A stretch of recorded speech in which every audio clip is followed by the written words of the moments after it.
నిన్న మహిళా సమ్మాన్ యోజన, నేడు పూజారి గ్రంథి సమ్మాన్ యోజన. ఢిల్లీలో ఓటర్లను ఆకట్టుకోవడానికి వినూత్న పథకాలను ప్రకటిస్తున్నారు కేజ్రీవాల్. తాము అధికారంలోకి వస్తే అర్చకులకు నెలకు 18,000 రూపాయల జీతం ఇస్తామని కేజ్రీవాల్ హామీ ఇచ్చారు. ఢిల్లీ అసెంబ్లీ ఎన్నికల్లో ఓటర్లను ఆకట్టుకోవడానికి వినూత్న వ్యూహంతో ముందుకెళ్తున్నారు అరవింద్ కేజ్రీవాల్.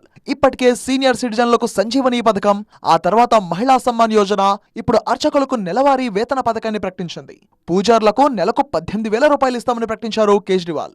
అధికారంలోకి రాగానే ఈ పథకాన్ని అమలు చేస్తామన్నారు. పూజారులతో పాటు గురుద్వారా గ్రంథీలకు కూడా ఈ పథకం వరిస్తోంది.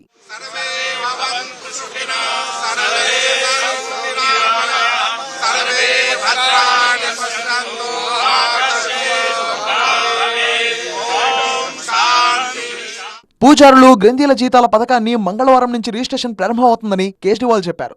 అయితే ఈ పథకాన్ని అడ్డుకోవడానికి బీజేపీ కుట్రలు చేస్తుందని ఆరోపించారు కేజ్రీవాల్. పథకాన్ని అడ్డుకోవడం పాపంతో సమానం అంటూ హెచ్చరించారు. పూజారులు, గురుద్వారా గ్రంథీలు కేజ్రీవాల్ ను కలిసి ధన్యవాదాలు తెలిపారు. పూజారి గ్రంథి సమ్మాన్ యోజనను ప్రకటించడంపై హర్షం వ్యక్తం చేశారు. ఈ నిర్ణయాన్ని వారు స్వాగతించారు. पुजारी ग्रंथि सम्मान योजना, आज इस योजना के जरिए हम इसे मैं वेतन या तनख्वाह नहीं कहूँगा, एक तरह से इनका सम्मान करने के लिए इसकी घोषणा कर रहे हैं कि लगभग 18,000 रुपये महीना इनको सम्मान राशि दी जाएगी हमारी सरकार बनने पर।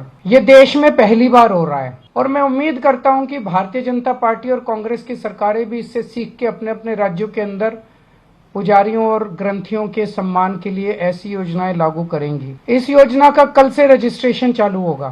मेरी भारतीय जनता पार्टी से हाथ जोड़ के विनती है, इस तरह से ये कम से कम पुजारियों और ग्रंथियों की योजना को रोकने की कोशिश ना करें, बहुत पाप लगेगा। పూజారులు, గ్రంథీలు కేజ్రీవాల్ కు ఇప్పుడు గుర్తుకొచ్చారా అని బీజేపీ ప్రశ్నించింది. ఓటర్లను ప్రలోభ పెట్టడానికి కేజ్రీవాల్ రకరకాల పథకాలను ప్రకటిస్తున్నారని విమర్శించింది.